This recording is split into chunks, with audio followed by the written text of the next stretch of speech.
السلام علیکم ورحمۃ اللہ وبرکاتہ، نحمده ونصلی علی رسولہ الکریم، اما بعد فاعوذ باللہ من الشیطان الرجیم، بسم اللہ الرحمن الرحیم، رب اشرح لی صدری ویسر لی امری واحلل عقدۃ من لسانی یفقہوا قولی۔ لو أنزلنا هذا القرآن على جبل لرأيته خاشعا متصدعا من خشية الله وتلك الأمثال نضربها للناس لعلهم يتفكرون۔ امثال القرآن کے پروگرام کے سلسلے میں آج ہم کلمہ طیبہ اور کلمہ خبیثہ کی مثال کے بارے میں پڑھیں گے، جو سورۃ ابراہیم کی آیت نمبر 24 اور 25 میں بیان ہوئی ہے۔ ارشاد باری تعالیٰ ہے، أَلَمْ تَرَ كَيْفَ ضَرَبَ اللَّهُ مَثَلًا كَلِمَةً طَيِّبَةً كَشَجَرَةٍ طَيِّبَةٍ أَصْلُهَا ثَابِتٌ وَفَرْعُهَا فِي السَّمَاءِ تُؤْتِي أُكُلَهَا كُلَّ حِينٍ بِإِذْنِ رَبِّهَا وَيَضْرِبُ اللَّهُ الْأَمْثَالَ لِلنَّاسِ لَعَلَّهُمْ يَتَذَكَّرُونَ۔ وَمَثَلُ كَلِمَةٍ خَبِيثَةٍ كَشَجَرَةٍ خَبِيثَةٍ اجْتُثَّتْ مِنْ فَوْقِ الْأَرْضِ مَا لَهَا مِنْ قَرَارٍ۔ يُثَبِّتُ اللَّهُ الَّذِينَ آمَنُوا بِالْقَوْلِ الثَّابِتِ فِي الْحَيَاةِ الدُّنْيَا وَفِي الْآخِرَةِ وَيُضِلُّ اللَّهُ الظَّالِمِينَ وَيَفْعَلُ اللَّهُ مَا يَشَاءُ۔ کیا آپ نے دیکھا نہیں کہ اللہ کس طرح کلمہ طیبہ کی مثال بیان کرتا ہے، جیسے ایک پاکیزہ درخت ہو جس کی جڑ مضبوط ہے اور اس کی شاخیں آسمان میں ہیں، وہ اپنے رب کے اذن سے ہر آن اپنا پھل دیتا ہے۔ اور اللہ لوگوں کے لیے مثالیں بیان کرتا ہے تاکہ وہ نصیحت پکڑیں۔ اور ناپاک کلمے کی مثال ناپاک درخت کی طرح ہے جسے زمین کے اوپر سے ہی اکھاڑ دیا گیا ہو، اس کے لیے کوئی قرار نہیں ہے۔ اللہ ایمان لانے والوں کو مضبوط بات کے ساتھ دنیا کی زندگی میں بھی ثابت قدم رکھتا ہے اور آخرت میں بھی ثابت قدم رکھے گا، اور اللہ ظالموں کو بھٹکا دیتا ہے، اور اللہ جو چاہتا ہے کرتا ہے۔ یہ مثال سورۃ ابراہیم میں آئی ہے۔ سورۃ ابراہیم میں بدبخت اور سعادت مند لوگوں کی حالت کا نقشہ پیش کیا گیا ہے کہ کچھ لوگ سعید ہوں گے، خوش قسمت ہوں گے، اور کچھ لوگ شقی ہوں گے، بدبخت ہوں گے۔ پھر اس کے بعد یہ مثال بیان کی گئی ہے، اور اس صورت میں بدبختوں کا انجام بھی بتایا گیا، اور اسی طرح خوش بختوں کا بھی۔ خوش نصیب لوگوں کا انجام بیان کرتے ہوئے اللہ تعالیٰ فرماتے ہیں، وَأُدْخِلَ الَّذِينَ آمَنُوا وَعَمِلُوا الصَّالِحَاتِ جنات تجری من تحتها الانہار خالدین فیہا بإذن ربہم تحیتہم فیہا سلام۔ اور جو لوگ ایمان لائے اور انہوں نے نیک اعمال کیے، وہ ایسے باغوں میں داخل کیے جائیں گے جن کے نیچے سے نہریں بہتی ہیں، وہ ان میں اپنے رب کے اذن سے ہمیشہ رہنے والے ہوں گے، ان کی آپس کی دعا اس میں سلام ہوگی۔ تو جب اللہ سبحانہ وتعالیٰ نے ان خوش نصیب لوگوں کی حالت بیان کی، تو پھر اس کے بعد یعنی یہ آیت نمبر 23 ہے سورۃ ابراہیم کی، تو اگلی آیت میں پھر خوش قسمت لوگوں کی صفات بھی بیان کی گئیں، ان کا طرز زندگی بھی بیان کیا گیا، اور اس کی بنیاد کیا ہے۔ تو اس مثال سے بہت اچھی طرح واضح ہوتی ہے یہ بات، اور اسی طرح بدبخت لوگ کس طرح جیتے ہیں اور کس طرح مرتے ہیں، اور آخرت میں ان کا انجام کیا ہے، اس کی کلمہ خبیثہ کے ساتھ مثال دی گئی ہے۔ تو آئیے الفاظ کی وضاحت کی طرف۔ الم تر کیف ضرب اللہ مثلا، اللہ سبحانہ وتعالیٰ اپنے نبی صلی اللہ علیہ وسلم سے مخاطب ہوتے ہوئے فرما رہے ہیں، الم تر، کیا آپ نے دیکھا نہیں۔ رآ کا لفظی معنی تو ہوتا ہے دیکھنا، لیکن صرف دیکھنا ہی معنی نہیں ہوتا، نظرہ جو ہوتا ہے اس کا معنی بھی دیکھنا ہوتا ہے، جو آنکھوں سے دیکھنا ہوتا ہے۔ اور رآ میں آنکھوں سے دیکھنا بھی، لیکن رؤیت قلبی بھی ہوتی، یعنی دل سے دیکھنا۔ مراد ہے رؤیت علمی، علم کی بنا پہ جاننا۔ تو علم ترا کا معنی علم تعلم بھی کیا جاتا ہے کہ کیا آپ جانتے نہیں کہ اللہ سبحانہ تعالیٰ نے کس طرح مثال بیان کی ہے اور کس چیز کو کس چیز کے ساتھ تشبیہ دی ہے۔ اور یہاں جو سوال کیا گیا ہے آ کے ساتھ، یہ حمزہ ہے اور یہ استفہام انکاری ہے، یعنی جس شخص کو علم نہ ہو اسے ایک طرح سے پوچھا جا رہا ہے کہ تمہیں علم کیوں نہیں، یعنی تمہیں یہ بات جان لینی چاہیے۔ کیا بات؟ کہ کیف ضرب اللہ مثلا، اللہ تعالیٰ کس طرح مثال بیان کرتا ہے۔ ضربہ کا ویسے تو لفظی معنی مارنا ہوتا ہے، لیکن بیان کرنے کے لیے حسب موقع حسب سیاق بھی اس کا معنی بدلتا رہتا ہے۔ اور مثال کا لفظ اس بات کے لیے ہوتا ہے، اس قول کے لیے جس میں ایک چیز کو دوسری چیز سے تشبیہ دی جاتی ہے۔ بعض اوقات ایک واقعے کو دوسرے واقعے سے، بعض اوقات ایک آبجیکٹ کو دوسرے آبجیکٹ سے، تو اس میں مثل کا لفظ بھی آتا ہے۔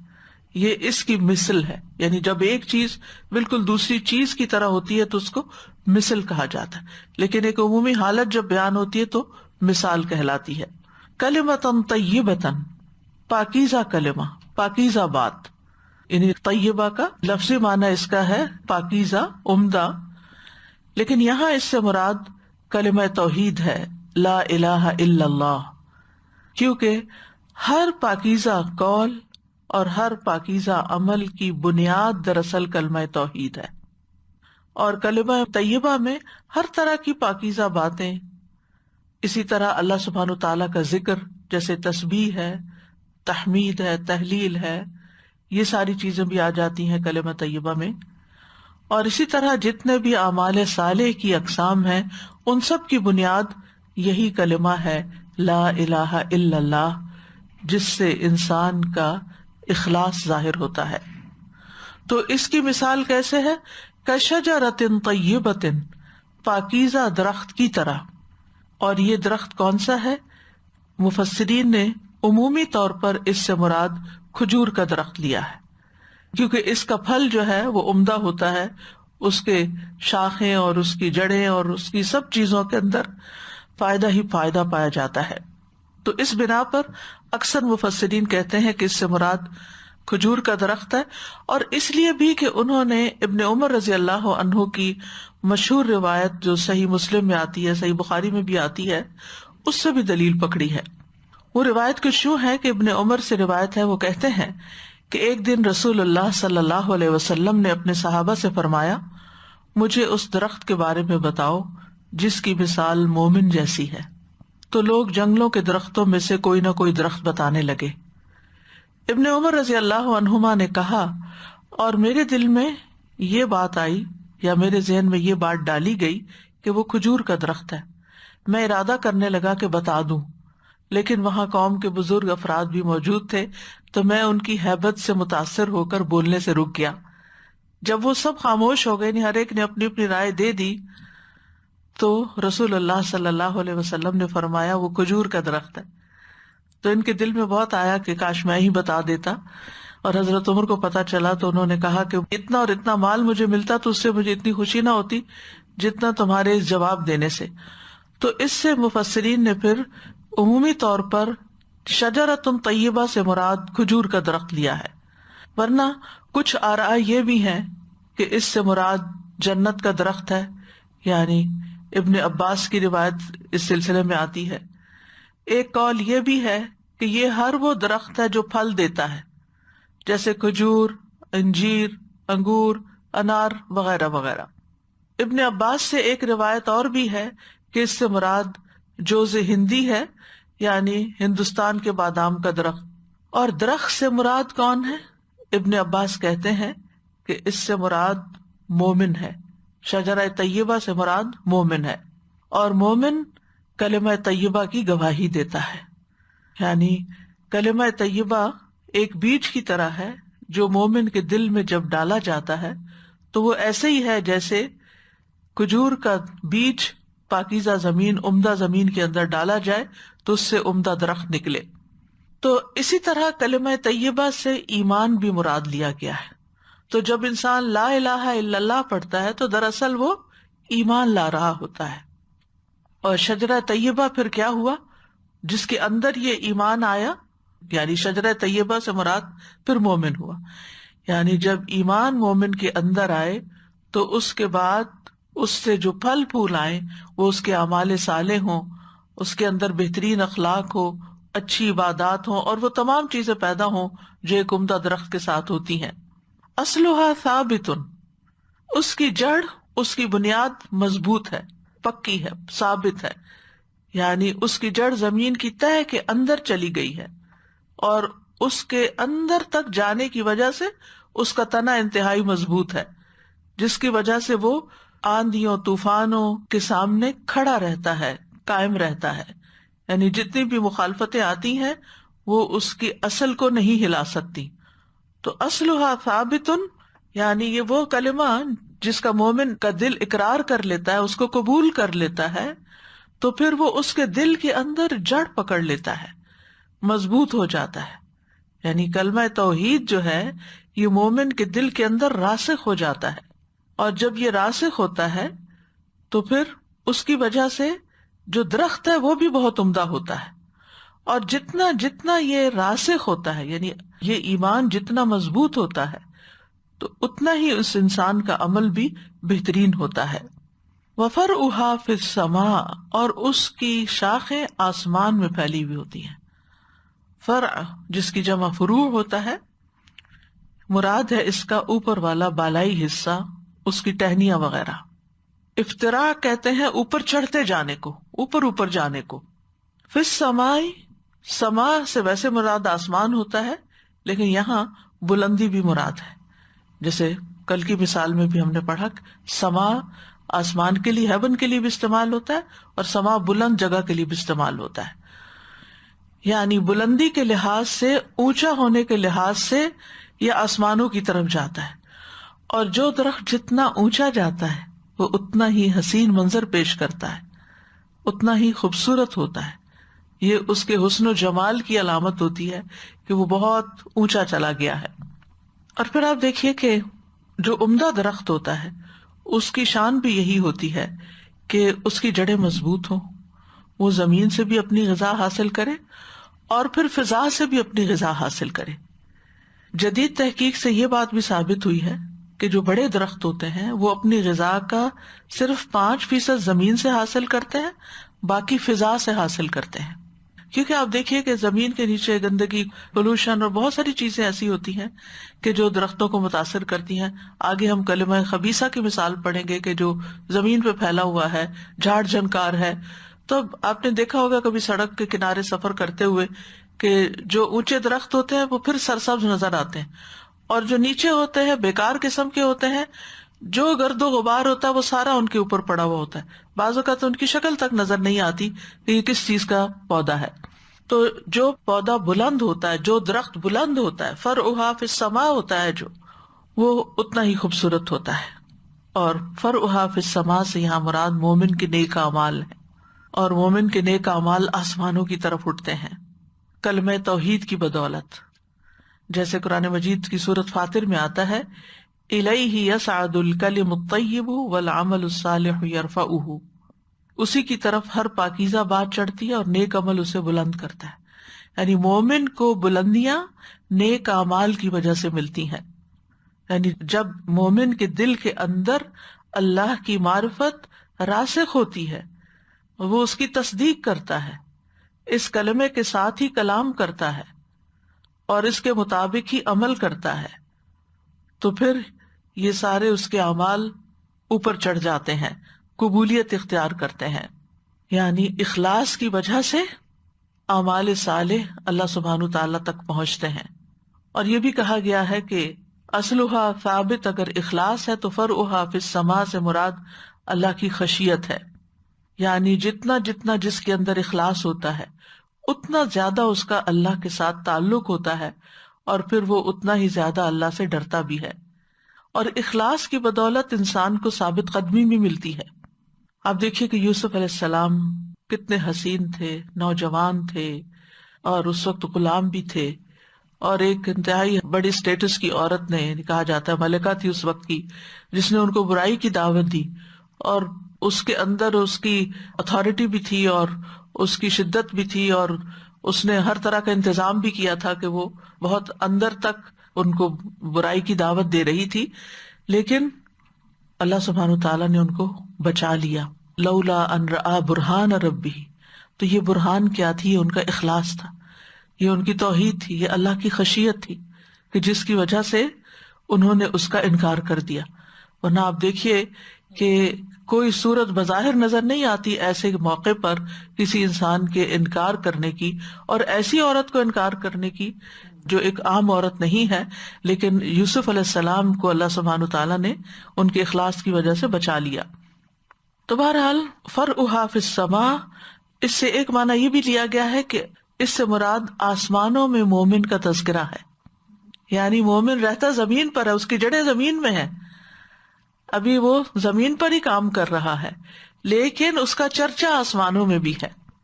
یعنی جتنا جتنا جو شخص اخلاص کے ساتھ عمل کرتا ہے اتنا ہی اس کا ذکر ملائے اعلیٰ میں ہوتا ہے. اور خاص طور پر جب وہ اللہ کا ذکر کرتا ہے، فاذکرونی اذکرکم. ربیع بن انس سے مروی ہے، وہ کہتے ہیں کہ اس کا مطلب یہ ہے کہ اس کا تنا زمین میں گڑا ہوا ہے، اور وہ اصلھا ثابت کے ساتھ فی الارض بھی پڑھا کرتے تھے. وہ کہتے ہیں کہ یہ مومن ہے جس کی مثال بیان کی گئی ہے کہ وہ اللہ تعالیٰ کے لیے اخلاص اختیار کرتا ہے، اور پھر اس اخلاص پر مبنی عبادت کرتا ہے، یعنی دکھاوے کی عبادت نہیں کرتا. پھر اسی طرح ہم جانتے ہیں کہ تسبیحات جو ہیں وہ آسمانوں کی طرف اٹھتی ہیں. سنن ابن ماجہ کی روایت ہے، رسول اللہ صلی اللہ علیہ وسلم نے فرمایا، بے شک تم لوگ اللہ کی عظمت کا جو ذکر کرتے ہو، یعنی کلمہ طیبہ جو کہتے ہو، دوسرے لفظوں میں یعنی سبحان اللہ، لا الہ الا اللہ، الحمد للہ، تو یہ الفاظ عرش کے گرد چکر لگاتے ہیں. فرعھا فی السماء، ان کلمات کی ایسی بنبناہٹ ہوتی ہے جیسے شہد کی مکھیوں کی بنبناہٹ. یہ کلمات اپنے ذکر کرنے والے کی اللہ کے ہاں یاد دلاتے ہیں. کیا تم میں سے کوئی یہ پسند نہیں کرتا کہ اس کے لیے کوئی ایسا ہو یا ہمیشہ اللہ کے ہاں اس کی یاد دلائی جاتی رہے؟ یعنی جب تک وہ یہ اذکار کرتا رہے تو اس کی یاد وہاں پر موجود رہے. اسی طرح ہم جانتے ہیں کہ اللہ کے ذکر کے علاوہ قرآن مجید کی تلاوت جو ہے یہ بھی آسمانوں میں تذکرے کا سبب ہے. فرعھا فی السماء، یعنی یہ نیکیاں ایسی ہیں کہ جو آسمانوں تک جا پہنچتی ہیں. رسول اللہ صلی اللہ علیہ وسلم نے فرمایا، صحیح ترغیب و ترہیب کی روایت ہے کہ قرآن کی تلاوت اور اللہ عز و جل کے ذکر کو لازم کر لو، کیونکہ یہ آسمان میں تمہارے تذکرے کا باعث ہیں اور زمین میں تمہارے لیے نور اور روشنی کا سبب. یعنی اس سے تمہیں اپنی زندگی کی راہیں ملیں گی، نیکیوں کے مواقع ملیں گے، اچھے برے میں فیصلہ کرنے کی قوت ملے گی، کیونکہ نور سے چیزیں روشن ہوتی ہیں نا، اور نور کا برعکس اندھیرے ہیں. تو اندھیروں سے نکلنے کے لیے انسان کو نور چاہیے. تو یہ چیز انسان کے لیے، یہ ذکر جو ہے وہ انسان کے لیے نور کا باعث ہوتا ہے. پھر فرمایا تؤتی اکلھا کل حین باذن ربھا. تؤتی، وہ دیتا ہے، یعنی یہ درخت دیتا ہے، اکلھا، اپنا پھل. اکل کہتا ہے کھائی جانے والی چیز کو، اکلا کا معنی ہوتا ہے کھانا، اس نے کھایا.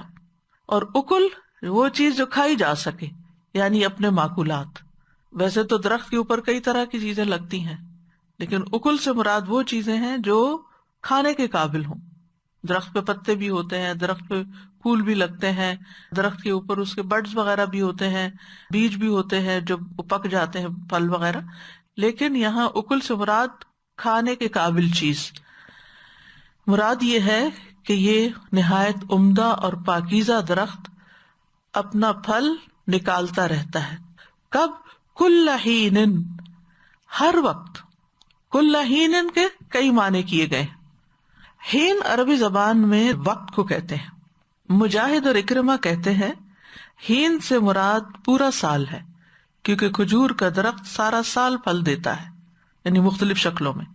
کبھی شگوفے ہوتے ہیں، کبھی کچی کھجور ہوتی ہے، کبھی پکی ہوتی ہے، رطب ہوتے ہیں.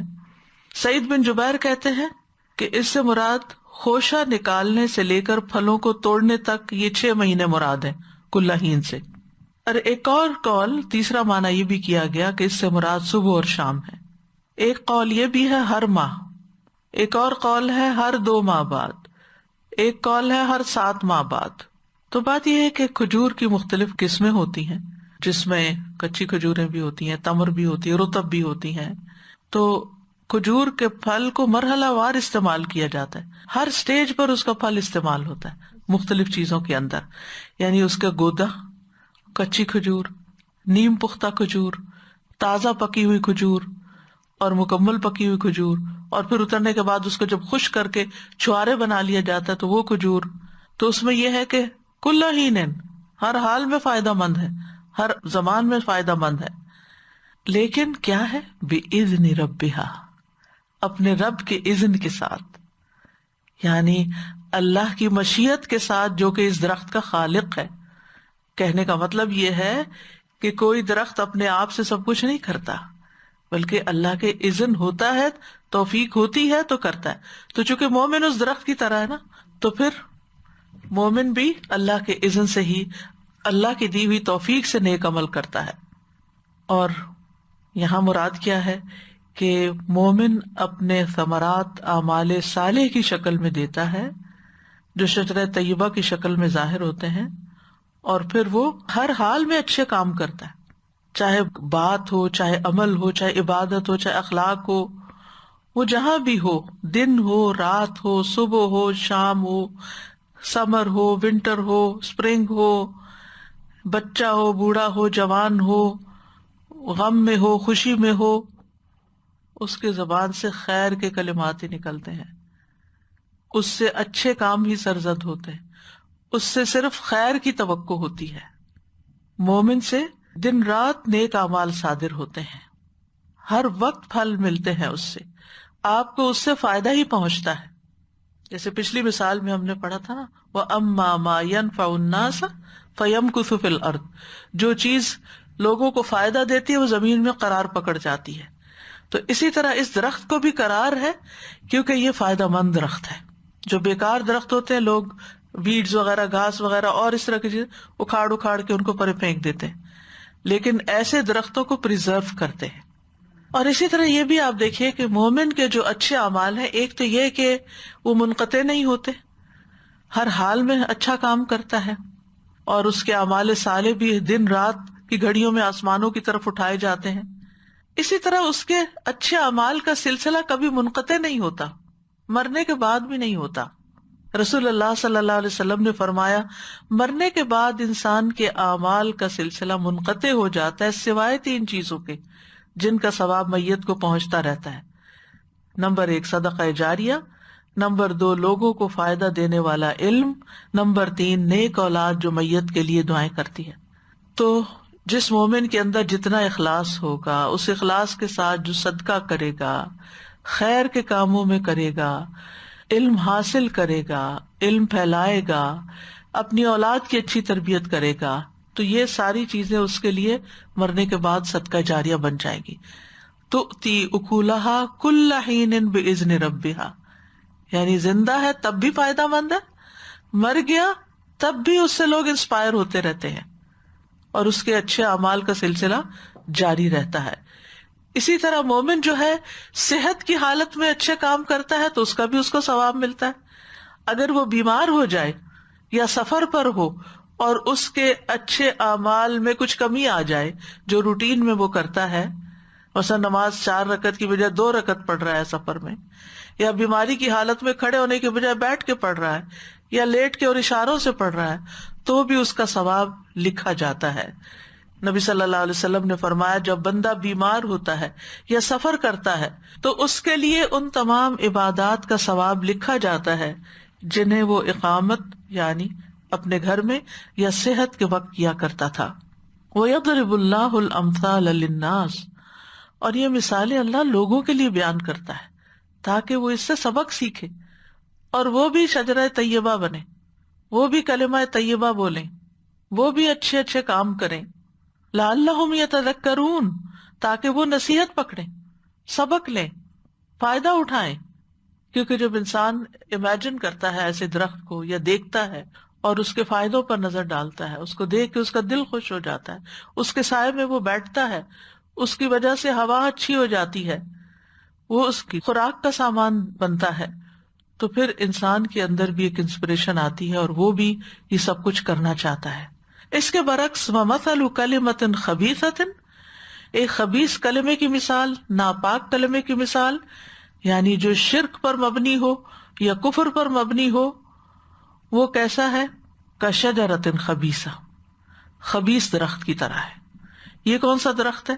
انس بن مالک کہتے ہیں کہ یہ تمبا کی بیل ہے. تمبا ایک درخت. دوسرا یہ کہ یہ وہ درخت ہے جو پیداوار ہی نہیں لاتا، یعنی اسے کچھ نہیں اگتا، کوئی پھل نہیں ملتا. ایک قول یہ بھی ہے کہ اس سے مراد کشوت ہے، یہ ایک جڑی بوٹی ہے. بہرحال یہ درخت خبیث درخت ہے. اس کے اگر پھل ہوں بھی تو وہ اتنے کڑوے ہوتے ہیں، اتنے خراب ذائقے کے ہوتے ہیں کہ جو بھی کھائے اس بدمزائی ہو جائے. آپ نے دیکھا ہوگا کہ بعض پھل اتنے کڑوے ہوتے ہیں کہ اگر وہ پاؤں کے نیچے رکھے جائے نا تو کڑواہٹ آپ کو منہ میں محسوس ہوگی. مجھے یاد ہے کچھ سال پہلے میرے چونکہ پاؤں میں تکلیف تھی تو کسی حکیم سے مشورہ کیا، بہت جانے پہچانے تھے، تو انہوں نے کہا کہ تمبا یا کوئی ایسی کڑوے پھل بتائے کہ وہ لے کے ان کو اچھی طرح کوٹ کے پھر پیسٹ بنا کے پاؤں کو اس میں رکھیں، اور یقین کریں کہ جب پاؤں اس میں رکھے تو اس کی کڑواہٹ زبان پہ. اسی لیے کہتے ہیں کہ روزے کی حالت میں ایسا کوئی کام نہیں کرنا چاہیے، کیونکہ کچھ کڑواہٹ ایسی شدید ہوتی کہ پینیٹریٹ کر جاتی ہے جسم کے اندر، کیونکہ باقی اعضاء تو ٹیسٹ بڈز نہیں رکھتے تو پتہ نہیں چلتا، لیکن وہی چیز جب خون کے ذریعے شاید زبان تک آتی ہے تو اس کا ذائقہ آپ کو محسوس ہونے لگتا ہے. اسی طرح کچھ لوگوں کی باتیں ایسی ہوتی ہیں، اتنی تلخ، اتنی تند و تیز، اتنی خبیث کہ وہ بات کر جائیں گے اور آپ دیر تک تڑپتے ہی رہ جائیں گے. کڑواہٹ ان کے منہ سے نکلے گی اور ٹیسٹ آپ کو مل رہا ہوگا. یعنی کفر اور شرک کے کلمات بھی سن کے آپ کا دل کٹ کے رہ جائے گا کہ یہ کس طرح کی بات انہوں نے منہ سے نکال دی. اسی طرح بد اخلاقی کی انتہا کہ ان کے منہ سے بس گالیاں ہی نکلتی ہیں، وہ چبھنے والے کانٹے ہی ہوتے ہیں. جب بولیں گے، جب کوئی بات کریں گے، ایسی کریں گے کہ آپ کو لگ جائے اور دیر تک بس آپ کے دل پہ وہی بات سوار رہے. یعنی بہت دفعہ ایسے ہوتا ہے نا کہ بعض لوگ کوئی ایسی بات کہہ جاتے ہیں کہ آپ اس سے پیچھا نہیں چھڑا سکتے، آپ چاہتے ہیں کہ بھول جائیں اس بات کو، لیکن پلٹ پلٹ کے آپ کے ذہن میں آتی، پلٹ پلٹ کے، اور آپ کو تکلیف دیتی رہتی، جیسے کوئی سانپ ہو تو بار بار ڈستا رہے. تو یہ شجرہ خبیثہ کی مثال ہے. بالکل ایسے ہی جیسے کوئی کانٹا بازو کے چپ کے، چاہے وہ چھوٹا سا ہی ہوتا نا، آپ نے دیکھو کہ چھلتر جس کو بولتے ہیں، چھوٹا سا چھلکا، بہت چھوٹا، وہ بھی جب چپ جاتا ہے نا انسان کو، تو جب تک وہ نکل نہیں جاتا انسان کو چین نہیں آتا، اور اگر انسان نکالے نا اور وہ اس کے اندر ہی رہ جائے تو آپ کی اسکن جو ہے وہ گلنا شروع ہو جائے گی. اس کو نکالنا بھی ضروری ہوتا ہے. اجتثت من فوق الارض، اس کو زمین کے اوپر سے ہی اکھاڑ پھینکا گیا. اجتثت، اکھاڑ دیا گیا. اجتثت کا لفظ جو ہے یہ جث سے ہے، جیم سا تھا اس کا روٹ ہے. ہر اس چیز پر اس کا اطلاق ہوتا ہے جو زمین سے بلند ہو جائے. اسی سے انسان کا جثہ بھی ہوتا ہے، جسم بھی ہوتا ہے. جثہ، جسم جو ہوتا ہے وہ زندہ انسان کا ہوتا ہے، اور جثہ جو ہے وہ مردہ لاش کو جثہ کہتے ہیں عربی میں، یعنی اس کی روح نکل گئی. تو یہ کلمہ خبیثہ ایسا پودا ہوتا ہے جس کی جڑیں انتہائی کمزور ہوتی ہیں اور اوپر اوپر ہوتا ہے. چونکہ تکلیف دیتا ہے تو لوگ اس کو فوراً نکال نکال کے پھینکتے چلے جاتے، اس کو ٹکنے نہیں دیتے. یعنی کوئی اپنے گارڈن میں ایسی چیز نہیں لگائے گا اور کوئی اپنے راستے میں ایسی چیز نہیں رہنے دے گا. ما لہا من قرار، اس کو کوئی قرار ہے ہی نہیں، یعنی اس پودے کو ثبات ہی نہیں، اس پودے کی رگیں ہی نہیں جو اس کو سہارا دے سکے، نہ کوئی اچھا پھل لاتا ہے، اور اگر لائے بھی تو انتہائی بد ذائقہ اور کڑوا. یہی مثال ایک خبیث انسان کی ہے. شرک کرنے والے یا کفر کرنے والے یا بد اخلاق اور بد زبان اور کلمہ خبیثہ بولنے والے کی کہ اس کے اندر کوئی خیر و بھلائی نہیں، نہ اس کے اعمال آسمان کی طرف بلند ہوتے ہیں اور نہ اس کا کوئی عمل قبول کیا جاتا ہے، اور یہ سب سے بدترین چیز ہے جو زمین پر پائی جاتی ہے، جو لوگوں کو تکلیف دیتی ہے۔ تو جس طرح اس درخت سے فائدہ نہیں اٹھایا جاتا، اسی طرح شرک کرنے والا اگر کوئی اچھے اعمال کرتا بھی ہے، یعنی بعض اوقات ایسے ہوتا ہے نا کہ ایسے پودے دور پار کہیں جنگلوں میں لگے ہوئے تو دیکھ ایک منظر اچھا لگتا ہے، تو ایسے شرک اور کفر کرنے والوں کے بعض اعمال بڑے مزین لگتے ہیں، لیکن وہ قیامت کے دن ان اعمال سے کوئی فائدہ نہیں اٹھا سکے گا، اس کے اعمال دنیا میں ہی برباد ہو جائیں گے، یا ان کی جزا یہیں پر اس کو مل جائے گی یا ختم ہو جائیں گے۔ یثبت اللہ الذین آمنوا، اللہ تعالیٰ ثابت قدمی عطا کرتا ہے ان لوگوں کو جو ایمان لائے، یعنی اللہ اپنے مومن بندوں کو ثبات عطا کرتا ہے، جو کامل طور پر دل سے ایمان لاتے ہیں، زبان سے اس کی تصدیق بھی کرتے ہیں اور جوارح سے عمل بھی کرتے ہیں، کیونکہ حقیقی ایمان جو ہوتا ہے نا، اس کا ثمرہ اعمال کی صورت میں ظاہر ہوتا ہے۔ یہ ہو نہیں سکتا کہ جس کا ایمان سچا ہو، خالص ہو، اچھا ہو، پھر اس کی گفتگو اچھی نہ ہو، پھر اس کے معاملات اچھے نہ ہو، پھر اس کے تعلقات اچھے نہ ہو، اس کی عبادات اچھی نہ ہو، یہ نہیں ہو سکتا۔ تو اللہ ثابت قدمی عطا کرتا ہے ایمان والوں کو کس چیز کے ساتھ؟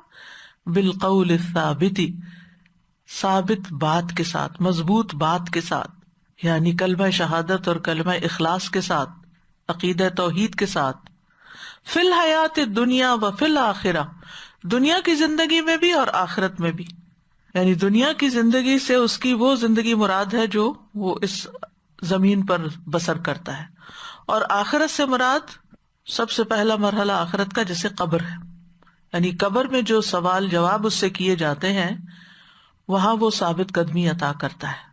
دنیا میں اللہ تعالیٰ اہل ایمان کو سخت سے سخت آزمائشوں میں اسلام پہ قائم رکھتا ہے، جیسے فرعون کی بیٹی کی مشاطہ تھی، اس کی جو ہیئر ڈریسر تھی، کہ جب اس کے ہاتھ سے کنگھی گری اور اس نے بسم اللہ پڑھ کے اٹھائی تو وہ فرعون کی بیٹی بولی کہ کیا یہ میرے باپ کا نام لیا تم نے؟ کہا کہ نہیں، جس نے آسمان و زمین کو پیدا کیا سب۔ تو اس بنا پر اس کو مار ڈالا گیا۔ تو اس کی خوشبو جنت میں آ رہی تھی جب نبی صلی اللہ علیہ وسلم نے معراج کی۔ اسی طرح اصحاب الاخدود کو آپ دیکھ لیجیے، آگ کے گڑھوں میں انہیں گرایا گیا، النار ذات الوقود اذ هم علیہا قعود۔ پھر ان انبیاء اور شہداء کو دیکھ لیجیے جو اللہ کے راستے میں قتل ہوئے، یعنی جان دے دی انہوں نے، اپنی بات سے نہیں ہٹے، اسلام کا دامن نہیں چھوڑا۔ ابراہیم علیہ السلام کو دیکھ لیجیے، کس طرح اللہ تعالیٰ نے ان کو ثابت قدمی عطا کی، آگ میں پھینکے گئے پھر بھی وہ اپنی بات سے باز نہیں آئے۔ اسی طرح نبی صلی اللہ علیہ وسلم پر کتنی آزمائشیں آئیں، صحابہ کرام پر، حضرت بلال کی کہانی آپ کو معلوم، حضرت عمار، حضرت یاسر، حضرت خباب بن ارت، سمیہ، خبیب، ان پہ آنے والی تنگیاں اور مصیبتیں، ان سب میں وہ ثابت قدم رہے اور خاتمہ بالخیر ہوا۔ ایسے ہی لوگ قبر میں منکر نکیر کے سوالات کے جوابات بھی صحیح طریقے سے دے پائیں گے۔ اللہ تعالیٰ ان کو وہاں بھی اس کلمے کی برکت سے ثابت قدمی عطا کرے گا۔ صحیح بخاری میں آتا ہے، رسول اللہ صلی اللہ علیہ وسلم نے فرمایا، مسلمان سے جب قبر میں سوال کیا جاتا ہے تو وہ شہادت دیتا ہے کہ اللہ کے سوا کوئی معبود برحق نہیں اور محمد صلی اللہ علیہ وسلم اللہ کے رسول ہیں۔ اور اس ارشاد باریک تعالیٰ کا بھی یہی مفہوم ہے، یثبت اللہ الذین آمنوا بالقول الثابت فی الحیات الدنیا وفی الآخرہ۔ اسی طرح قبر کے 3 سوال کتاب جو ہے اس میں وہ بہت ساری احادیث لکھی گئی ہیں کہ انسان جب فوت ہوتا ہے تو قبر میں جب سوال کیے جاتے ہیں تو مومن کیا جواب دیتا ہے کہ میں اس بات کی گواہی دیتا ہوں کہ اللہ کے سوا کوئی معبود نہیں، اور یہ کہ محمد صلی اللہ علیہ وسلم اس کے بندے اور رسول ہیں۔ یہ سن کے فرشتہ کہتا ہے تم نے سچ کہا، اور پھر جو نہیں جواب دے سکتا اس پہ سزا ہوتی ہے، اور جو صحیح جواب دیتا ہے اس کے لیے جنت کا دروازہ کھول دیا جاتا ہے اور جہنم بھی دکھائی جاتی ہے بہرحال اس کو۔ تو کہنے کا مطلب یہ ہے کہ اس ساری تفصیلی حدیث کے بعد جو سلسلہ صحیحہ میں آتی ہے، نبی صلی اللہ علیہ وسلم نے فرمایا اللہ ایمان والوں کو کلمہ توحید پر ثابت قدم رکھتا ہے۔ حضرت عائشہ سے بھی روایت ہے، وہ عرض کرتی ہیں اللہ کے رسول صلی اللہ علیہ وسلم، یہ امت اپنی قبروں میں آزمائی جائے گی، تو میرا کیا حال ہوگا، میں تو بہت کمزور عورت ہوں. آپ نے فرمایا اللہ تعالیٰ ان لوگوں کو جو ایمان لائے ہیں قول ثابت کے ساتھ دنیا کی زندگی میں اور آخرت میں ثابت قدم رکھتا ہے. یعنی جو دنیا میں ثابت قدم رہ گیا وہ انشاءاللہ خبر میں بھی ثابت قدم رہے گا. اس کے برعکس وَيُضِلُّ اللَّهُ الظَّالِمِينَ، ظالموں کو اللہ بھٹکا دیتا ہے، گمراہ کر دیتا ہے. یعنی دنیا میں بھی وہ اپنی گمراہی میں بھٹکتے رہتے ہیں، بڑھتے چلے جاتے ہیں، ان کو مہلت ملی رہتی ہے اور وہ بھٹک رہے ہوتے ہیں. اور اسی طرح قبر میں بھی سوال کا جواب دینے میں وہ کنفیوز ہو جائیں گے، صحیح جواب نہ دے سکیں گے.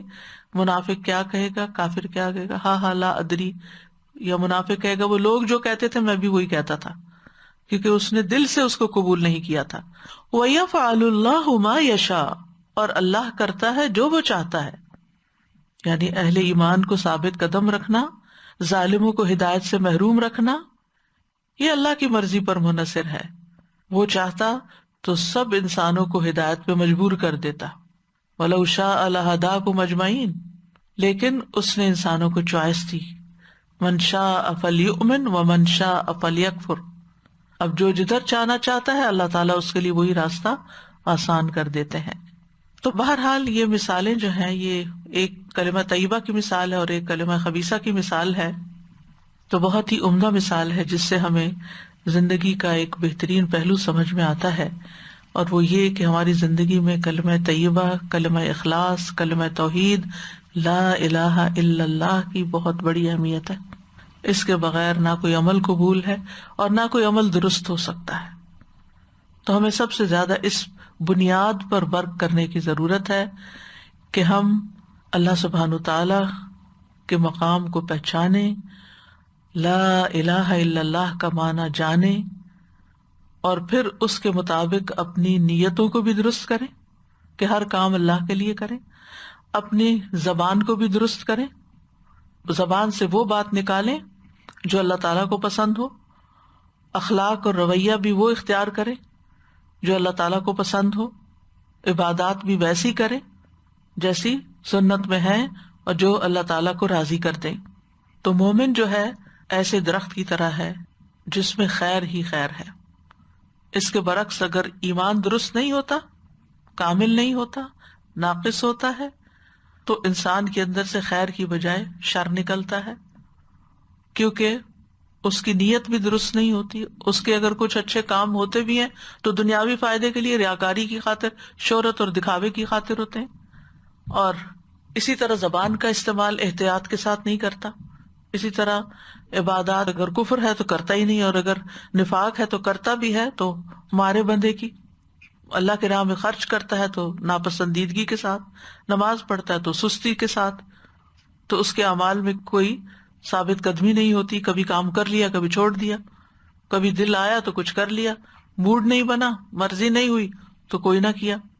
تو مضبوط درخت جو ہوتا ہے وہ اصول کے اوپر ہوتا ہے، لیکن جو کمزور اور خبیث درخت ہوتا ہے اس کو کوئی قرار نہیں ہوتا، اس کے اندر کوئی استقامت نہیں ہوتی. تو اس مثال سے سب سے اہم اور بنیادی بات ہمیں یہ پتہ چلتی ہے کہ ہماری زندگی میں سب سے قیمتی چیز لا الہ الا اللہ ہے، کلمہ طیبہ ہے. رسول اللہ صلی اللہ علیہ وسلم نے فرمایا ایمان کی 70 یا 60 سے کچھ اوپر شاخیں ہیں، جن میں سب سے افضل لا الہ الا اللہ کہنا ہے. ایمان کی شاخیں ہیں یہ. سب سے بہترین ذکر لا الہ الا اللہ ہے. لا الہ الا اللہ جس نے کہا تو ایک دن یہ کلمہ اسے مصائب سے نجات دلائے گا. اس سے پہلے جو ہو چکا وہ ہو چکا، یہ نبی صلی اللہ علیہ وسلم کا فرمان ہے. پھر سچے دل سے جو اللہ کو پکارتا ہے اس پر آسمانوں کے دروازے کھل جاتے ہیں.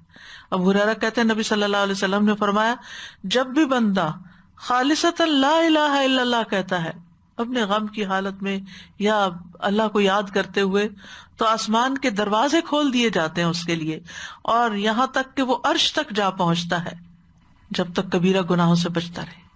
یعنی اگر کبیرہ گناہ نہیں کرتا تو یہ لا الہ الا اللہ اس طرح قبولیت پاتا ہے.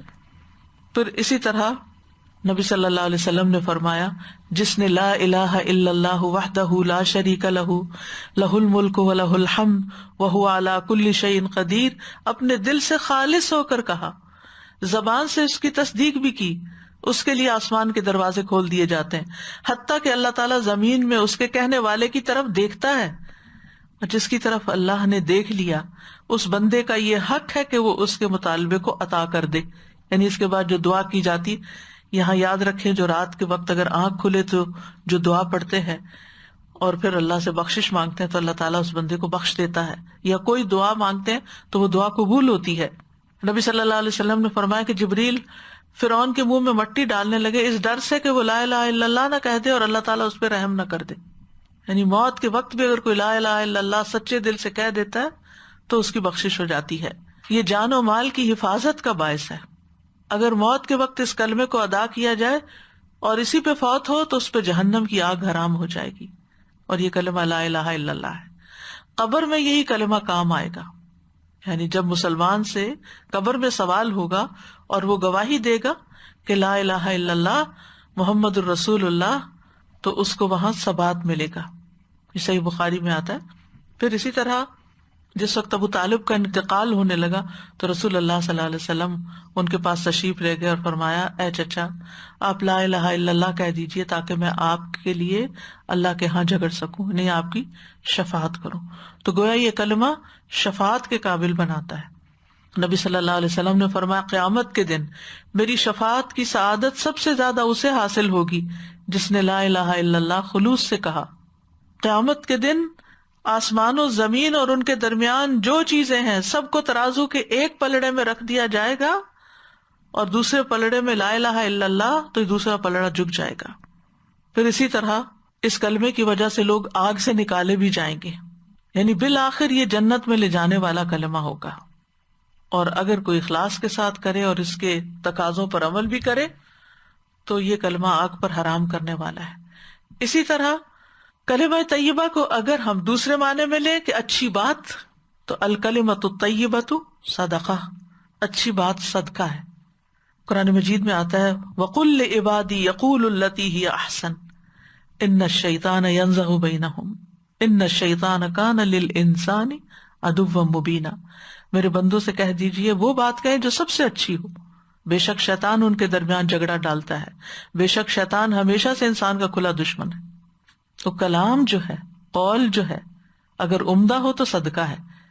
تو گویا یہ کوئی معمولی چیز نہیں، اچھی باتیں کر کر کے ہم ہر وقت صدقہ کر سکتے ہیں، لیکن ہم اس کا احساس ہی نہیں کرتے، اس کا خیال ہی نہیں کرتے، کبھی بولتے ہوئے سوچتے ہی نہیں کہ ہم جو بات بول رہے ہیں یہ بھی صدقہ شمار ہوگی۔ ایک اچھی بات انسان کو آگ سے بچا سکتی ہے۔ رسول اللہ صلی اللہ علیہ وسلم نے فرمایا جہنم سے بچو خواہ کھجور کا ایک ٹکڑا ہی صدقہ کر کے، اور اگر وہ بھی نہ ملے تو اچھی بات کر کے، کسی کا دل خوش کر کے، کسی کو اچھے سے رسپانس کر کے۔ پھر اسی طرح اچھی بات، ایمان والی بات، نیکی کی بات جنت میں داخلے کا باعث ہے، اللہ کی خوشنودی کا باعث ہے، درجات کی بلندی کا باعث ہے۔ رسول اللہ صلی اللہ علیہ وسلم نے فرمایا کوئی شخص اللہ کو راضی کرنے والی ایک بات کرتا ہے اور وہ نہیں سمجھتا کہ اس کا اثر وہاں تک ہوگا جہاں تک وہ ہو جاتا ہے، اس ایک بات کی وجہ سے اللہ اس کے لیے اپنی ملاقات کے دن تک اپنی رضامندی لکھ لیتا ہے۔ کلمۃ طیبہ، تو یہاں مثل کلمۃ طیبہ کشجرۃ طیبہ اصلھا ثابت وفرعھا فی السماء، ایسی قبولیت اور ایسی ثبات اس کو کہ وہ قیامت تک لکھا گیا، جڑ پکڑ گیا۔ اور اسی طرح اگر بری بات زبان سے نکالتا ہے جس کو وہ کوئی اہمیت نہیں دیتا تو اس کی وجہ سے جہنم کی کھائیوں میں جا گرے گا۔ نبی صلی اللہ علیہ وسلم نے فرمایا بندہ اللہ کی رضامندی کی ایک بات زبان سے نکالتا ہے جس کو وہ اہم نہیں سمجھتا، مگر اس کی وجہ سے اللہ تعالیٰ اس کے درجات بلند کر دیتا ہے۔ وہ اعمال جو درجات کو بلند کرتے ہیں، اچھا کلام ہے، سلام کو عام کرنا ہے، جو بخشش کو واجب کر دیتے ہیں، کھانا کھلانا ہے، سلامتی کے ساتھ جنت میں لے جانے کا باعث ہے۔ آپ نے فرمایا سلام پھیلاؤ، اچھی گفتگو کرو، صلہ رحمی کرو، رات کو جب لوگ سو رہے ہو تم قیام کرو، سلامتی کے ساتھ جنت میں داخل ہو جاؤ گے۔ عمدہ بالا خانے ہیں اس شخص کے لیے جو اچھی بات کرے اور اسی طرح بے شک بندہ ایک ایسا کلمہ زبان سے نکالتا ہے جو اللہ کی ناراضگی کا باعث ہوتا ہے، جسے وہ کوئی اہمیت نہیں دیتا، لیکن اس کی وجہ سے وہ جہنم میں گرا دیا جاتا ہے۔ تیسرا فائدہ ان مثالوں سے جو ہمیں ملتا ہے کہ کلمہ طیبہ کی مثال پاکیزہ درخت کی طرح ہے، اور پاکیزہ درخت کی صفات کیا ہوتی ہیں؟ منظر بھی اچھا، پھل بھی اچھا، فائدہ بھی بے شمار، اور پھر اس سے جو بیج نکلتے ہیں عمدہ، وہ مزید اور پودے اس سے نکل آتے ہیں اور درخت نکل آتے ہیں۔ اور چونکہ کھجور کا درخت سب سے عمدہ قرار پایا تو اس کا کوئی ایسا حصہ نہیں جو بیکار جاتا ہو، ہر حصے سے فائدہ اٹھایا جاتا ہے، اس کی شاخ، چھال، پتے، اس کی جڑیں، یعنی مختلف چیزوں میں استعمال ہوتی ہیں سب چیزیں، یعنی انتہائی بابرکت، عمدہ اور پاکیزہ درخت ہے۔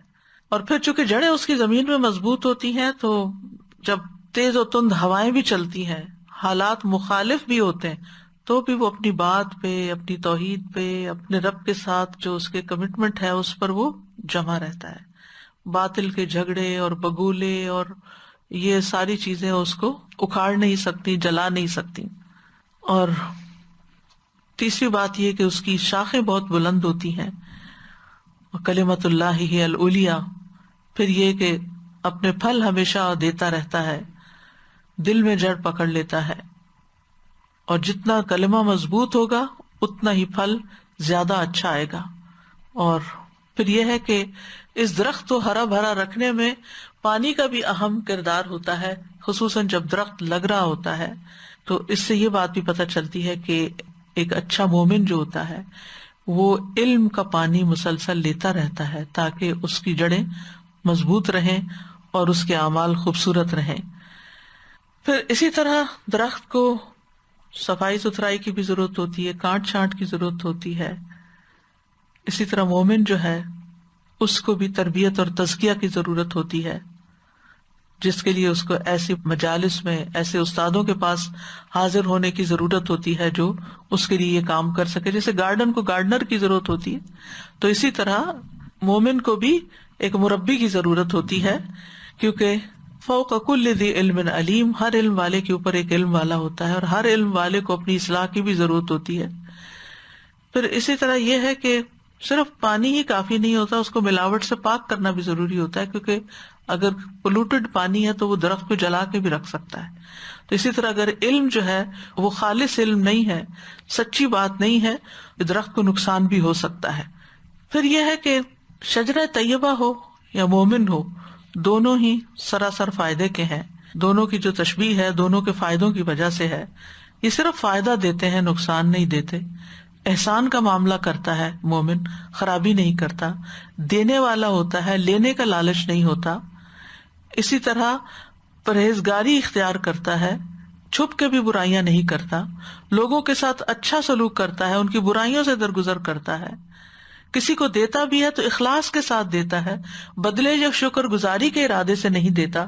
کھجور کا درخت سیدھی قامت والا ہوتا ہے، اس میں قوت اور مضبوطی ہوتی ہے، سچا مومن بھی اپنے دین میں طاقتور ہوتا ہے۔ پھر اسی طرح خود بھی ہدایت یافتہ ہوتا ہے اور لوگوں کو بھی ہدایت کی طرف بلاتا ہے۔ جیسے کھجور کا درخت اپنے اندر بھی خوبصورتی رکھتا ہے، یہ جو بھی عمدہ درخت ہے، اور دوسروں کو بھی اپنے پھل دیتا چلا جاتا ہے۔ تو جو نفع مند مومن ہوتا ہے وہ ہمیشہ اپنی ذات سے دوسروں کو خیر پہنچاتا رہتا ہے۔ پھر اسی طرح یہ ہے کہ کھجور جو ہے اس کے اندر مٹھاس ہوتی ہے نا، پھل میں، تو مومن کا جو الٹیمیٹ آؤٹ کم ہوتا ہے نا، اس کے اندر مٹھاس ہوتی ہے، یعنی اس کی بات میں مٹھاس ہے، اس کے معاملے میں، اس کے رویے میں۔ یعنی آپ جب اس کے ساتھ معاملہ کریں گے تو آپ کو پتا ہوگا کہ اس سے خیر ہی ملے گی مجھے، یعنی آپ اس سے بات کریں تو آپ کو مزہ آ جائے، آپ اس کے ساتھ بیٹھے تو آپ کو خوشی ہو، آپ اس کے ساتھ مل کے کام کریں تو اس کے ساتھ کام کرنا خوشگوار ہو۔ یعنی کچھ لوگ اتنے ایزی گوئنگ ہوتے ہیں، وہ کسی بات کو مسئلہ نہیں بناتے، آپ ان سے کسی قسم کا تعاون مانگیں وہ فوراً تعاون کرنے کو تیار ہوتے ہیں۔ وَيُؤْثِرُونَ عَلَىٰ أَنفُسِهِمْ وَلَوْ كَانَ بِهِمْ خَصَاصَةٌ، دوسروں کو اپنے اوپر ترجیح دیتے ہیں خواہ خود بھوکے ہی کیوں نہ ہوں۔ خود بھی کسی چیز کے ضرورت مند ہوتے ہیں لیکن دوسرے کی ضرورت کو زیادہ مد نظر رکھتے ہوئے اس کی طرف تعاون کا ہاتھ بڑھاتے ہیں۔ اسی طرح آپ دیکھیے کہ کھجور اٹ سیلف جو ہے، یعنی کہ اس کے اندر مٹھاس تو ہے، غذائیت بھی ہے۔ رسول اللہ صلی اللہ علیہ وسلم نے فرمایا جس گھر میں کھجور نہیں وہ اس گھر کی مانند ہے جس میں کوئی کھانا نہیں. یعنی یہ پانچواں فائدہ ان مثالوں میں سے.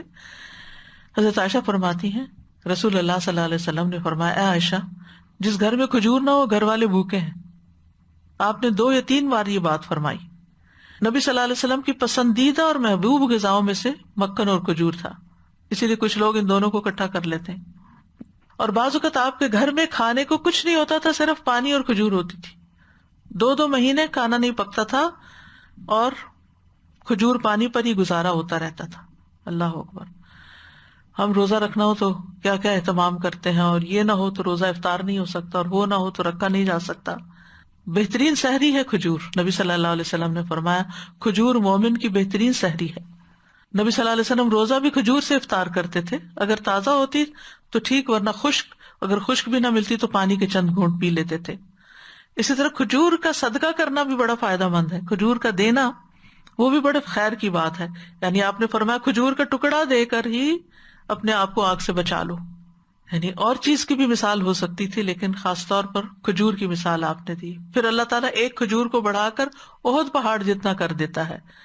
جیسے حلال کمائی میں سے اگر کوئی شخص ایک کھجور کے برابر صدقہ کرتا ہے اور اللہ تعالیٰ صرف پاکیزہ چیزوں کو قبول کرتا ہے تو اللہ تعالیٰ اسے اپنے داہنے ہاتھ سے قبول کرتا ہے، پھر اس کو اس صدقہ دینے والے کے لیے بڑھاتا ہے، ایسے ہی جیسے کوئی اپنے گھوڑے کے بچے کو پال کے بڑھاتا ہے، یہاں تک کہ وہ صدقہ پہاڑ برابر ہو جاتا ہے. ایک کھجور. یہاں بھی کھجور کی مثال دی گئی. چھٹا فائدہ جو ان آیات سے ہمیں ملتا ہے وہ یہ کہ ایمان پر ثابت قدمی دینے والے کچھ اسباب ہوتے ہیں. یعنی اگر ہم چاہتے ہیں کہ ہم لا الہ الا اللہ کہنے کے بعد جم جائیں اور ہمارے اعمال بہترین ہو جائیں تو پھر ہمیں کچھ کام کرنے ہوں گے. نمبر 1، قرآن کے ساتھ مضبوط تعلق، کیونکہ مسلسل تعلق جو ہے اس سے لنثبت بہ فؤادک، دل کو جماؤ ملتا ہے. دوسری بات، دین پر مضبوطی سے قائم رہنا.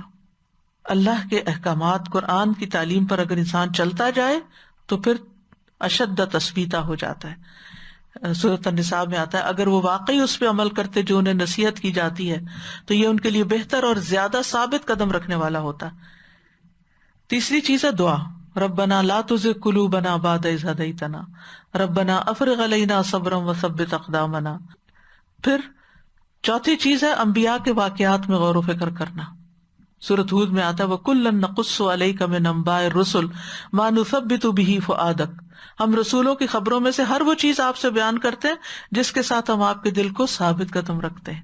یعنی سیرت الانبیاء پڑھیے، قصص الانبیاء پڑھیے ثابت قدمی کے لیے. پانچویں چیز ہے اللہ کا ذکر کرنا، کیونکہ ذکر کے اندر بہت عجیب و غریب تاثیر ہے اور یہ دین کے اوپر انسان کو ثابت قدم رکھتی ہے. آپ صلی اللہ علیہ وسلم نے فرمایا اس شخص کی مثال جو اپنے رب کا ذکر کرتا ہے اور جو نہیں کرتا زندہ اور مردہ کی طرح ہے. ایک جگہ پر آتا ہے سورۃ انفال میں یا ایھا الذین آمنوا اذا لقیتم فئۃ فاثبتوا واذکروا اللہ کثیرا لعلکم تفلحون. اے لوگو جو ایمان لائے ہو، جب تم کسی گروہ کے مقابل ہو تو جمے رہو اور اللہ کو بہت یاد کرو تاکہ تم فلاح پاؤ. چھٹی چیز ہے نفس کے ساتھ جہاد کرنا، اپنی ویڈز کو نکالتے رہنا، خواہشات اور شبہات اور شہوات سے نبرد آزما ہوتے رہنا. پھر یہ کہ اللہ کے راستے میں کوشش کرنے والوں کا ساتھ دینا. اچھی صحبت، یعنی ایسی صحبت کہ جو آپ کو ایمان پر تقویت دے. آپ بھولیں تو آپ کو اللہ کی یاد دلائے، آپ سے غلطی ہو تو آپ کی غلطی کی اصلاح کی جائے. اور حقیقت میں ایک بہت بڑی غنیمت ہے. یعنی اچھا ساتھی ملنا، کسی کا کہنا ہے کہ اگر یہ خرید کر بھی حاصل کیا جا سکتا ہو تو انسان کو اپنا انتہائی قیمتی سرمایہ خرچ کر دینا چاہیے اچھے ساتھی کی تلاش میں. اللہ کے رسول صلی اللہ علیہ وسلم پر وحی آتی تھی، لیکن آپ کو بھی کیا کہا گیا؟ وَاصْبِرْ نَفْسَكَ مَعَ الَّذِينَ يَدْعُونَ رَبَّهُمْ بِالْغَدَاةِ وَالْعَشِيِّ. تو ہمیں تو اس سے بھی زیادہ ضرورت ہے کہ ہمارے لیے نیک صحبت ہو، اچھے دوست ہوں جو ہمیں نیکی کی تلقین کرتے رہیں، ہماری غلطیوں پر ہمیں یاد دہانی کراتے رہیں. پھر یہ کہ اللہ کے راستے میں کوشش کرنا، دین کی خدمت کرنا. والذین جاہدوا فینا لنہدینہم سبلنا وان اللہ لمع المحسنین. جو لوگ ہمارے راستے میں کوشش کریں گے ہم انہیں ضرور اپنے راستے دکھائیں گے، اور بے شک اللہ یقینی طور پر نیکی کرنے والوں کے ساتھ ہے. وَلَيَنْصُرَنَّ اللَّهُ مَن يَنْصُرُهُ. اللہ ضرور ان لوگوں کی مدد کرے گا جو اس کے دین کی مدد کرتے ہیں. اور آخری چیز ہے اس میں آخرت کی یاد.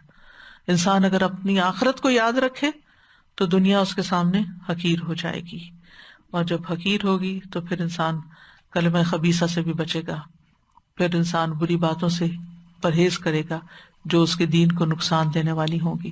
بہت سی چیزوں سے انسان اپنی آخرت کے ڈر کی وجہ سے، آخرت کے انجام کی فکر کی وجہ سے بچتا ہے، شہوات، شبہات، شکوک سے اور خواہشات سے اپنے آپ کو روکتا ہے تاکہ وہ آخرت میں ناکام نہ ہو۔ اللہ سبحانہ وتعالی ہمیں عمل کی توفیق عطا فرمائے۔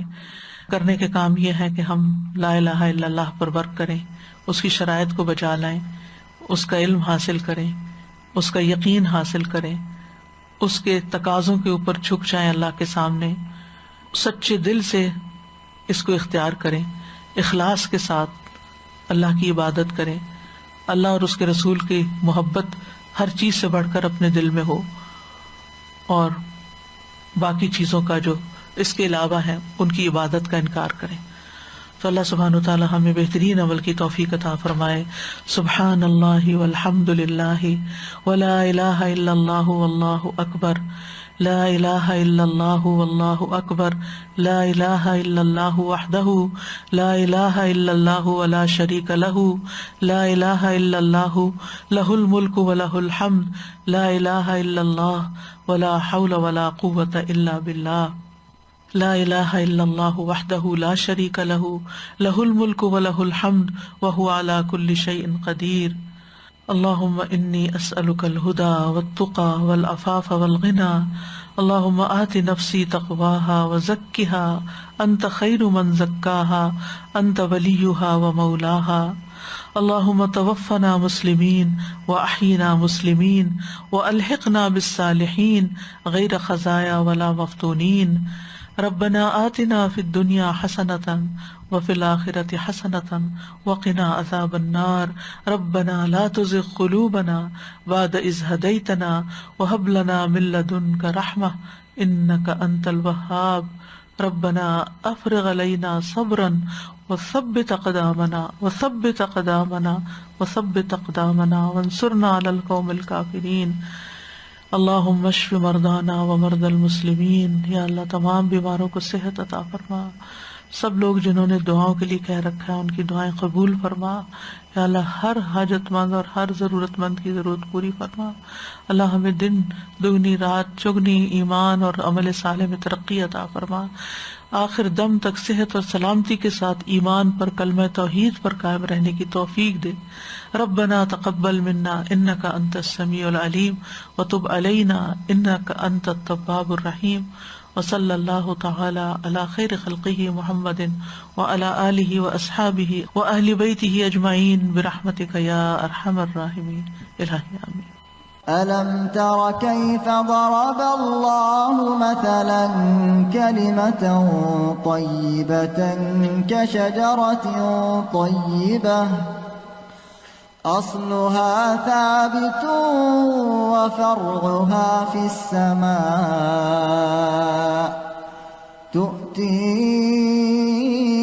أكلها كل حين بإذن ربها ويضرب الله الأمثال للناس لعلهم يتذكرون ومثل كلمة خبيثة كشجرة خبيثة اجتثت من فوق الأرض ما لها من قرار۔ السلام علیکم ورحمۃ اللہ۔ میں یہ کہنا چاہ رہی تھی کہ دیز آر لائک کلمہ خبیثہ is like weeds. Sometimes it looks good too when you look it from far away, it looks so beautiful, but it ruins the plants around it. آس پاس کے لوگوں کے لیے بھی تکلیف ہوتا ہے نا کلمہ خبیثہ، یعنی ایک اچھا بھلا انسان ہوتا ہے نا، اگر اس کی دوست اور کمپنی جو ہے نا وہ خراب لوگوں کی ہو، جو پھر اس کا ایمان بھی ہلا کے رکھ دیتے ہیں اور اس کے اندر بھی وہ اچھے اخلاق پنپنے نہیں دیتے۔ کبھی باہر سے اچھے بھی لگ سکتے ہیں، بالکل، باہر سے وہ ویسے تو دیکھنے میں گرین ہی ہوتے ہیں، وہ بھی خبیث جو ہوتے ہیں۔ سسا یہ آج پتا چلا کہ اللہ سبحانہ تعالیٰ جھانکتے ہیں، یعنی اللہ سبحانہ تعالیٰ دیکھتے ہیں۔ اگر ہمیں یہ پتا چل جائے کہ تسبیحات کی وجہ سے اتنا بڑا ہمیں ہم اللہ کی توجہ میں، اور دوسرا یہ کہ اللہ سبحانہ تعالیٰ ثبت کر دیتے ہیں اپنی رضامندی کو قیامت تک لکھ دیتے ہیں اس کے لیے. یعنی جیسے اسٹیمپ پیپر مل گیا کہ آپ کیتے پر اللہ تعالیٰ راضی ہو گیا. سبحان اللہ. یہ کس وجہ سے ہوتا ہے کہ ہم اچھی بات انسان منہ سے نکالتا ہے تو، اور انسان کو پتہ بھی نہیں ہوتا کہ اس نے کتنی اچھی بات کہہ دی ہے. یعنی اصل میں اچھے درخت کے پاس آپ جب جائیں گے نا آپ کو اچھی چیز ہی ملے گی، آپ کا دل بھی خوش ہوگا، آپ کے پھل بھی اچھے ہوں گے. تو مومن سے بھی یہی مطلوب ہے کہ اس سے کوئی ملے، اس کے پاس کوئی بیٹھے تو اس سے اس کو خیر ہی ملے.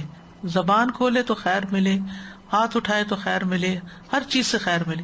تو ایک مادی پھل ہے اور ایک اخلاقی پھل ہے. سویٹ ہو. استاذہ جی یہ جو بات ہے نا کہ جڑیں مضبوط ہوتی ہیں اور جھاڑ جھنکار، تو اتنی آسانی، جیسے آپ بیج بوئے نا تو بیج کو نکلنے میں 8-10 دن لگیں گے، لیکن وہ جھاڑ بیج جھنکار جلدی نکل آتے. وہ ارد گرد اس کو روئن کرنے کے لیے آپ کو ڈھونڈنا پڑے گا کہ اصلی پودا کہاں ہے. وہ آتے ہیں اور فٹافٹ نکل کے اور روئن کر دیتے ہیں. تو اسی طرح علم کی پختگی بھی پھر ایسے ہی ہے نا کہ جیسے آپ تھوڑی محنت کریں اور اس پہ جمے رہیں، استقامت کریں، ورنہ یہ تھوڑے تھوڑے بالکل. ادھر ادھر چلے گئے. تو سزا یہ جو لا الہ الا اللہ کا کلمہ ہے، اس میں یعنی ہم کو یہ سوچنا چاہیے کہ ہم کس کس کی نفی کر رہے ہیں. یعنی فیشن کی نفی کر رہے ہیں، اپنی نفس کی نفی کر رہے ہیں، میرے جو خواہشات کی نفی ہو رہی ہے، شبہات کی نفی ہو رہی ہے. سچ جی آپ نے ابھی فرمایا تھا کہ وہ جو ہے پاؤں اگر اس میں ڈالتے ہیں تو اس کا ٹیسٹ جاتا ہے زبان پہ. تو if we soak our feet in water, what is it like? Can we do that? میرا خیال ہے اس کا اتنا اثر نہیں ہوگا. Okay, thank you. جزاک اللہ خیر. وکس کا بھی آتا ہے، پاؤں پہ لگائے تو منہ پہ آتا ہے. ہاں کچھ چیزیں زیادہ پینیٹریٹ کرتی ہیں. وآخر دعوانا ان الحمد للہ رب العالمین. سبحانک اللہم وبحمدک اشہد ان لا الہ الا انت استغفرک واتوب الیک. السلام علیکم ورحمۃ اللہ وبرکاتہ.